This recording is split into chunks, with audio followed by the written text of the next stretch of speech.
বন্ধু, সকাল সকাল কবি নীরেন্দ্রনাথ চক্রবর্তীর একটা কবিতা পড়ছি। কবিতাটার নাম তা নইলে। কিছু পেলে কিছু দিবি, তা নইলে পৃথিবী চলতে চলতে একদিন চলবে না। আকাশে ঘনিয়ে আসবে ঘোর অন্ধকার, তোর ঘরে বাইরে কেউ কথা বলবে না। দরজায় লাগানো ছিল তালা, বেলকুড়ির মালা পড়েছিল রজ্জুর সমান। লুণ্ঠন করেছ পুষ্প সব, অথচ সৌরভ এক কণা করনি কাউকে দান। কিন্তু যত পাচ্ছে প্রতিদিন জমছে তত ঋণ, একটু তার শোধ করো এবারে। তা নইলে ধসে পড়বে ঘরবাড়ি, সূর্য দেবে আড়ি, বিশ্ব ডুবে যাবে অন্ধকারে। দেখুন কি সুন্দর কবিতা, একেবারে বর্তমানের সাথে কত এর বাস্তবতায় মিল আছে।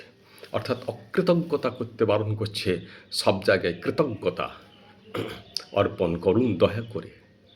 কিছু পেলে আপনাকেও কিছু দিতে হবে। বিশ্ব থেকে কিছু পান, বিশ্বকেও কিছু দেন। কিন্তু মানুষ কী করছে? কেবল প্রকৃতি ধ্বংস করছে, আর মানুষে মানুষে বিবাদ করছে। মানুষেই মানুষকে বাঁচিয়ে রেখেছে, অথচ মানুষই মানুষকে হিংসা করছে। কত সম্পদের অপব্যয় ঘটছে বিশ্ব প্রকৃতি থেকে, মানুষ সেগুলোকে আরও অপব্যয় করছে এবং ধ্বংস করে দিচ্ছে পৃথিবীকে। কিছু পেলে কিছু দিতে হয়, তাছাড়া তাকে অকৃতজ্ঞতা বলে। যার যা প্রাপ্য তাকে তা না দিলে সম্মানের হানি ঘটে।